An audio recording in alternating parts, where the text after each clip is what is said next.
Good morning. Welcome to this hybrid meeting of Angus Council Licensing Board. I would remind all attendees that this meeting is being recorded and webcast live on the Council's YouTube channel. I would remind all remote attendees to mute their microphones when not speaking, unless they wish to speak, and they should do so by raising their hands. Sorry, is there? I think it's, that's okay. I should have done it. No.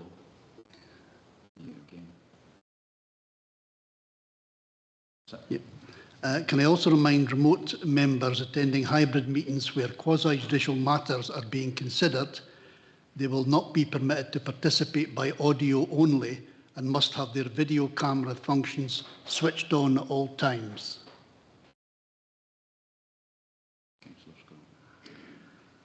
Councillor Scott, can you turn your camera on?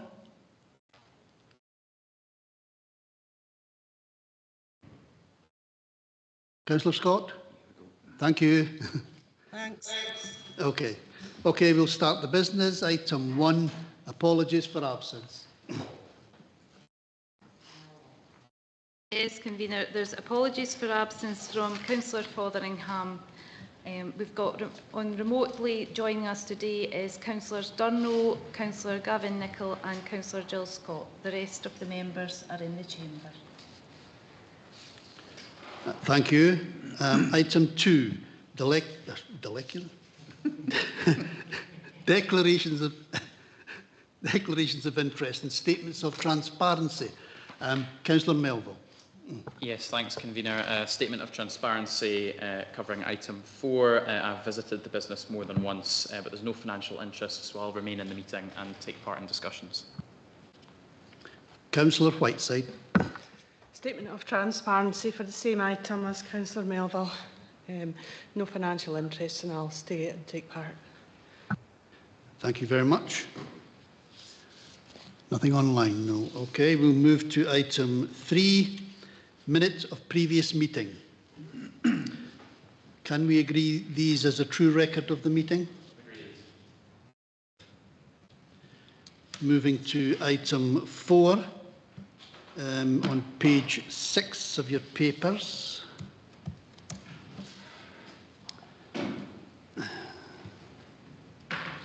And this is provisional premises licence application, St Rules, 4 Church Street, Montefieth. And I believe we have Mr Hasgard as the agent and Gillian Noble with us this morning. Is it Mr Hasgard? Are you going to be doing the... Hazard. Sorry about that. I have been called much worse, no problem. That's two names I've had wrong this morning already. Are you going to be presenting to us this morning? Yes, indeed, Convener. Okay, fine. When you're ready, you can start. Good morning, Your Honours. Good morning, Convener. Yes, I'm accompanied by Gillian Noble, who's the director of the applicant company. Just as a preliminary, I'm grateful to both the clerk and the LSO for their reports, in particular the LSO photos. For anyone that's not been to the venue, are really helpful and have certainly saved me a job of circulating the photographs. In terms of my submission today, I'll do a brief introduction to Gillian, so you know who you're dealing with, talk a little bit about the project and the premises, and then finish on some of the controls, checks and balances, in particular relating to the sale of alcohol, before taking any questions you may have. So Gillian beside me here, like many people in the corporate world, spent years dreaming about stepping out of her comfort zone and pursuing a creative passion and a passion for working with the public. However, unlike many of the people that do have those dreams, she's actually followed it and is here today before you. To say that she's fully committed to this project and has been for the last 2 years is probably a bit of an understatement. It's been 2 years in the making to get to the stage it is now, with all the permissions to convert St Rules. She sold her house, she's moved her husband and son right next door to the premises, so they live literally cheek and jowl with it, and she's invested over £400,000 in actually refurbishing the premises to bring the wonderful venue to life. The premises itself retains all of its original features, and for any of the members that have had the pleasure of being in, I think it really is a very stunning venue. It's now going to house a cafe bistro, There'll be space for galleries, exhibitions, a multitude of different events could take place from local corporate, charity and family celebrations. So it really is a great multi-purpose event, and hopefully something that will become a mainstay, a hub for the local community. You could book a meeting space. Gillian would provide the catering, or you could be simply out for a walk with the dog and call in for a soup and a sandwich and that type of thing. So hopefully giving you an overview of the premises. The aim is to make it as inclusive as possible, so that's for all these types of events I've mentioned, for local people, for people visiting the town, but also Gillian's committed to offering a wide range in the menu, vegan options, gluten-free options, so on and so forth. There'll be a breakfast brunch menu, moving into a lunch menu, and then from 3 p.m. onwards, it's charcuterie and sharing boards and such like. Alcohol is a small ancillary part of this. I hope I've given you the idea about how much more the venue is than simply a place you would go for a glass of wine or a drink. But actually, the alcohol is curated to basically be ancillary and supportive to the menu. So the idea of a glass of wine, bottle of beer, whilst having a sharing board or a lunch, hopefully stands in good stead. If there's a corporate event, or some sort of celebration, then of course people would obviously benefit from the ability to have a drink. Whilst the alcohol is ancillary, there's no scrimping on the due diligence that's been undertaken here. Premises fully covered by CCTV. A lot of time and effort's gone into the staff training, not just on the service elements, but on the alcohol due diligence training. So whilst the offer is modest in terms of the alcohol, it is a central part, an important part of the overall business, and that's reflected in the time that Gillian's taken to make sure it's done properly, done well. I've provided a full list of all of that due diligence in terms of the additional papers going through the Challenge 25 policy, so on and so forth. I'll finish and answer any questions you may have, but simply, in my humble opinion, it's a great venue, an owner and operator who has invested significant time, effort, love in this project, and quite literally it is on her doorstep, so she's very accessible and accountable to those in and around her, and hopefully the venue will be nothing but positive for the local area. There's no objections to grant this application, and it's well within the terms of your honours policy, hours, and so on and so forth, children's access. Nothing is pushing at the boundaries of your policy in my submission.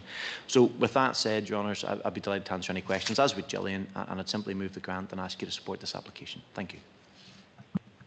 Thank you very much for that, very informative. I would like, before we go to questions, maybe to point out to members that there are plans attached, which you'll have seen, and a selection of photos of the premises. But if I could bring in the maybe the LSO and see if they have anything to say on this. Note there's a report at page 12. Thank you, Convener. Nothing really further to add to my report. Everything that has been requested is within the policy. Children's conditions and the other activities are all within board policy. The applicant had put in occasional licence applications which have been granted. I'm not entirely sure if they'd been used, but I've not had any issues with the premises to date. I'm happy with the application. Thank you for that. I'll ask building standards. There are some. Do you have anything to say on the application? Good morning, everyone. Yeah, you'll see from our comments in the papers, as this is a provisional licence, building standards actually has no comments to make. The information in relation to the requirement to obtain a completion certificate in due course is really just a courtesy reminder for the applicant. Thank you for that. I'll now open up to members if they have any questions.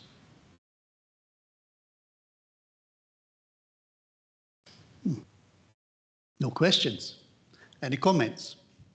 Councillor Whiteside and then Councillor Melville. Thanks, Convener, and I just wanted to wish the venue all the very best. The photos give an indication of what it looks like, but in real life it's even more impressive. I think it's going to be a huge asset to the Monifeith area, and I would urge anybody who hasn't yet done so to give it a visit. It's really good. So there's absolutely no problems with the licence application, so I'd just like to wish you all the best. Councillor Melville.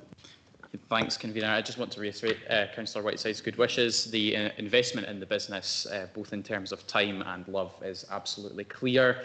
As we've heard from the LSO, there's no issues with this at all, and I'll be supporting the grant. Mr Luck. Councillor Scott. Sorry, there. Yeah, just to say, wish them all the best for their venue. It looks absolutely stunning, and yeah, I'm sure seeing it in real life is even more impressive. So I would hope to visit. There's no issues with the application, and I would move to grant. Thank you. Thank you for that. Sorry, Councillor Braze.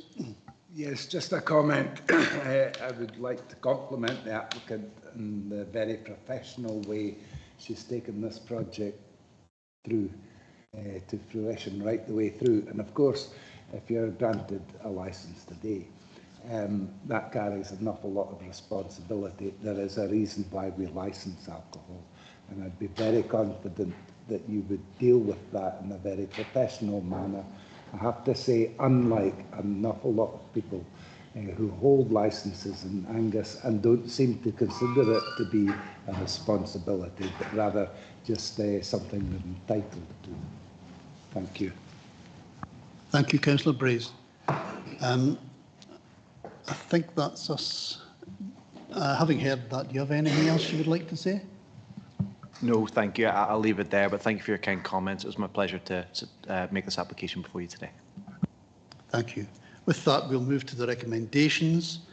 The recommendations are: 1, to grant the application subject to statutory conditions and any other discretionary local conditions which the board may wish to impose. 2, to propose a modification to the operating plan or the layout plan, or both, and if the applicant accepts the proposed modification, request that the applicant amend the application and thereafter grant the modified application with the proposed amendment, subject to the statutory conditions and any other discretionary or local conditions which the board may wish to impose. 3, to defer the application to the next licensing board, or 4, to refuse the application on one or more of the grounds referred to in paragraph 4. Sorry, Jill. Oh, you did move the motion, didn't you, originally, I think? And Councillor Melville, seconder. Are there any other amendments? Unanimous? Agreed unanimously. Thank you very much. Obliged, thank you. And all the best for the future.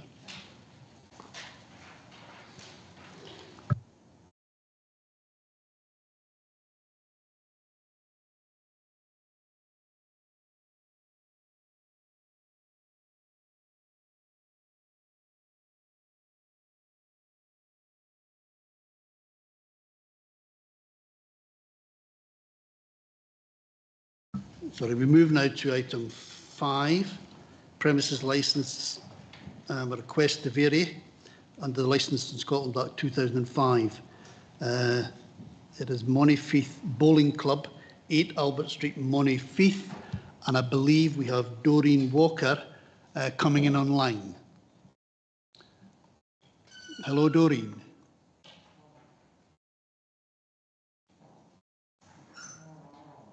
Doreen Walker, can you hear me? Doreen, can you unmute?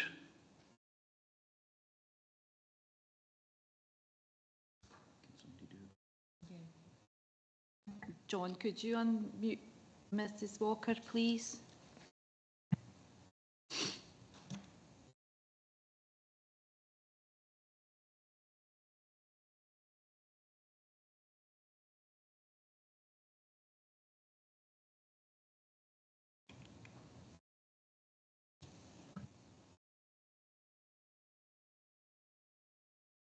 Mrs. Walker, our presenters can't unmute you. Can you unmute, please, your microphone so we can hear you, Mrs. Walker?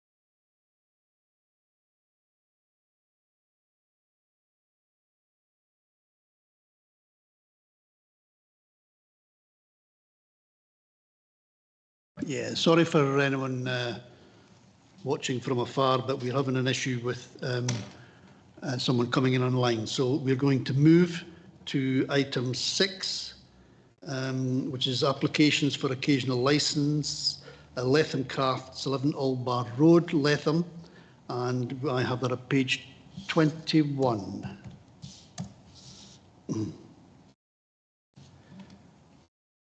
Do we have anyone coming talking to this one? No. Okay.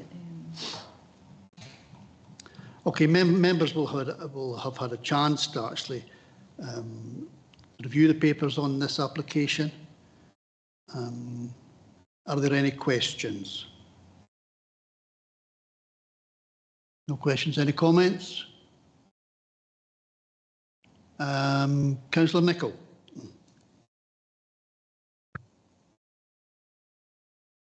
Thank you, convener. It's a great venue and offers a great service, and I wish them the best over the Christmas period, and I would propose this application. Thank you. Thank you very much. Any other, Councillor Melville, you going to second that, are you? Well, it's more a query because the LSO has recommended the mandatory conditions along with the external drinking conditions, so it was more to query that Councillor Nicholl was proposing the motion with that included. Can you confirm that, Councillor Nicholl? That you're making the motion As it stands, yeah. with the LSO's recommendations, yeah? Yeah. Okay, thank you. And Councillor Melville's happy to second that. With that, are we all agreed? Agreed. Moves us to item 7, page 24 on the papers. And this is licence review proposals.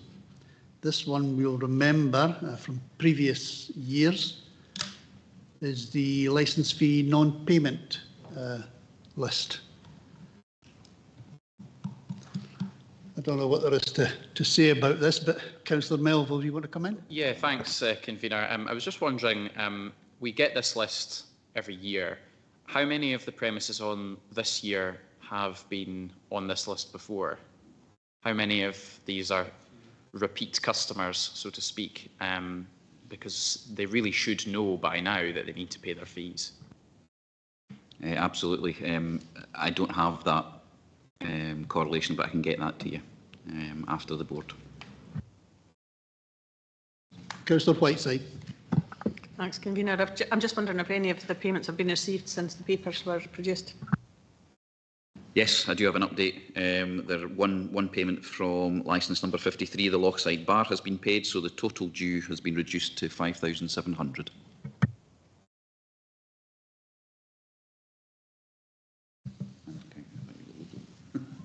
Councillor Stewart, please. Thanks, convener.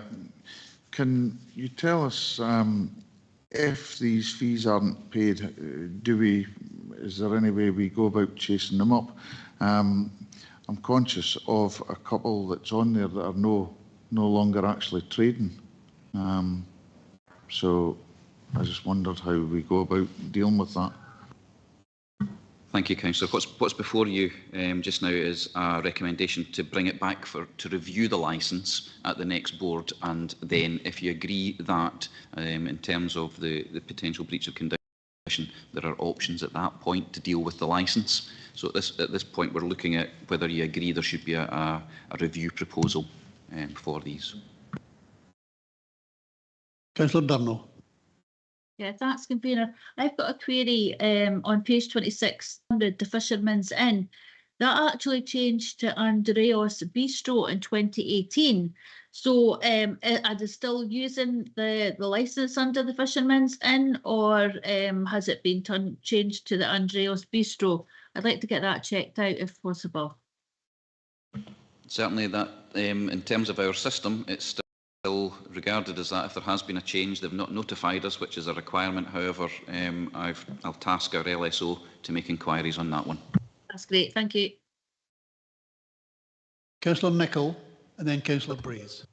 Thank you, Convener. I've said it in the past. I mean, you need to have your car taxed on the road and everything. These are running a business, selling alcohol. They're dues when they're meant to be due. They should be stopped trading, unless there's some clerical error. But there's no reason why they're not paying their annual fees. Thank you. Thank you. Councillor Braze. Well, I would generally agree with Councillor Nicholl there. And as I commented at an earlier agenda item, this is a big responsibility. It's a privilege getting granted an alcohol licence. There is a reason why we license alcohol. That's the whole purpose of this board. It's something that needs to be controlled. And I would be taking a pretty hard line on this, actually, when it comes back. Could I ask, though, I seem to remember querying whether there was a direct debit facility made available, because I think an awful lot of these are just careless oversights, and I do, you know, if people are too careless to pay attention to the conditions of their licence, I would query whether they are fit and proper people to hold a licence. But if it is just an oversight, couldn't that be rectified by having a simple direct debit so it comes out their bank and they don't have to? Thank you, Councillor. You did mention that the last one, and I'm aware that Tina has looked at that. I don't have the answer to hand, but I think there was a potential issue in terms of how it worked with finance. But I'll get that clarified for you and come back to you. Thank you. Councillor Gregg. Thank you, Convener. Mr McQueen, just to clarify, prior to these renewals being up for renewal, are the premises sent notification to remind them? Yeah, they are. That's what I thought. I just wanted to clarify that point, just on the back of what Councillor Braze had said, because yes, a direct debit system would be far easier, but at the end of the day, these people are getting notification that their fees are due and they still aren't doing it. And as Councillor Melville had pointed out, there are a few names that I've spotted on here and cross-checked with last year's paper and are repeat offenders. So I would suggest that as a board we take a much harder line on this, and I would just put every single one that are on this list up for review with the exception of one that is paid. Thank you very much, Councillor. Are there any other questions or comments before I move to the recommendations? Okay. The recommendations are: 1, to review the premises licence, a premises licence review proposal in respect of each of those premises detailed in the attached appendix. Obviously, not anyone that we then find out is closed. 2, to specify that the ground to be contained within the premises licence review proposal is that one or more of the conditions to which the premises licence is subject has been breached, and that the condition alleged to have been breached is that the licence holders detailed in the attached appendix have failed to pay their annual fee. 3, to fix a review hearing date in respect of each of those premises within 42 days of the decision to make the premises licence review proposal. And 4, to agree that any review hearing can be cancelled should the outstanding fees and paid prior to the hearing. Yeah. Councillor Gregg, I think, might have been first, yes. Thank you, Convener. I'd move to go with recommendations 3 and 4 to fix a review date and hearing of each of the reviews premises within 42 days. Sorry, Councillor Gregg, I think it's them all, is it? It is them all, yeah. Yeah. So they're them all. That's yeah. Great. So you're saying 1 to 4, yeah, yeah. And Councillor Durno. Sorry, I was trying to get your attention before you started. It was just to say I noticed that quite a lot of these applicants that haven't paid are licence holders that have come back to us to get special conditions for various functions, etc. So we're actually taking time to, you know, allow for them to get their things done for their functions. So I think it would be good if they could just pay their fees for us as well. Thank you. I'm sure we'd all agree with that. I think it's worth saying as well, as we all know, that when the fees aren't paid, we have to have obviously the board meet. We then have to agree we're going to have another meet to make an actual decision. All of this costs a lot of money and takes a lot of time. Councillor Melville. Yeah, thank you, Convener. I'd like to second Councillor Gregg's motion. Any amendments to that, or are we all happy? Agreed unanimously. Yeah, that will be, I'm told, on the 19th of December at 11 o'clock, 11 a.m. Okay, thank you. I think we can now move back to item 5 on page 16. Just admitting her now because I didn't want her talking over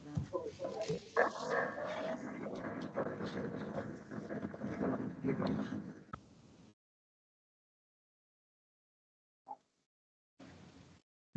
Hello, Doreen Walker, can you hear me? Hello? Hello, Doreen Walker, can you hear me? I think it's an issue there, isn't it? Hello, Doreen.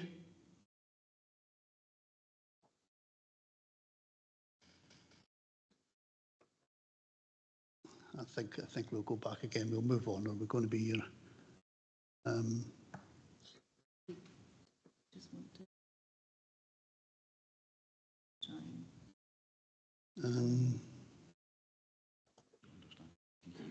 Yeah, we can hear them moving about. Yeah, Councillor Whiteside. Oh, sorry, it seems a very straightforward application. I wonder if we can maybe just deal with it. Yeah, okay. We'll press ahead. Yeah. Mrs Walker, can you hear us? It's Fiona from Angus Council that sent you the link. Can you hear us and speak to us?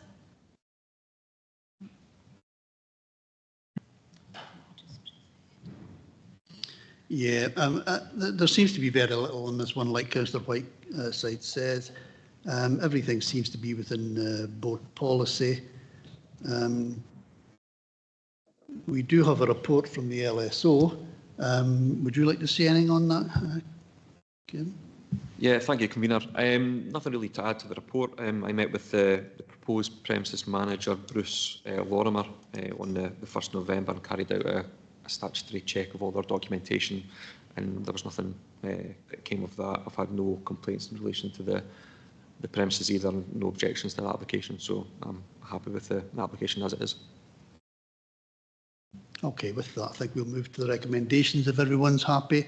Recommendation 1, to grant the application subject to statutory conditions and any other variations to the conditions to which the licence is subject that the board may wish to impose.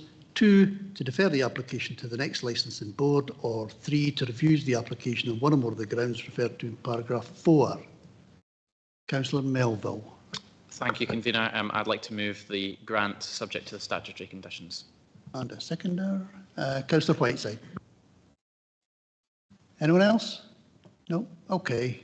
I think we're agreed unanimously. Agreed. Granted.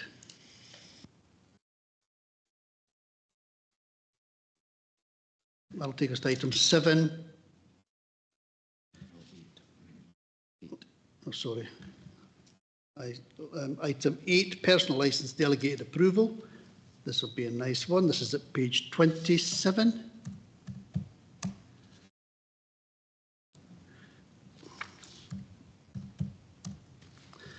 So personal licence, delegated approval, members will have actually seen the list. Do we note?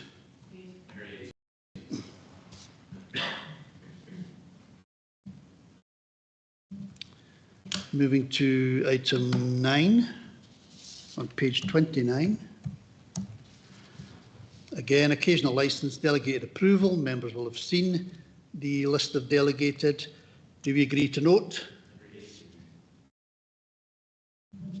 Item 10, page 35. Premises licence, minor variations, delegated approvals. We'll have seen the list. Do we agree to note? Takes us to item 11 on page 37.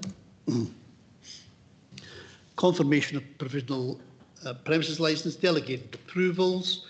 We will have seen it. Do we agree to note? And then on to item 12 on page 39. Premises licence under the Licensing Scotland Act 2005, licences surrendered. There are two. Again, we have to accept that these have been surrendered. Do we agree? Agreed.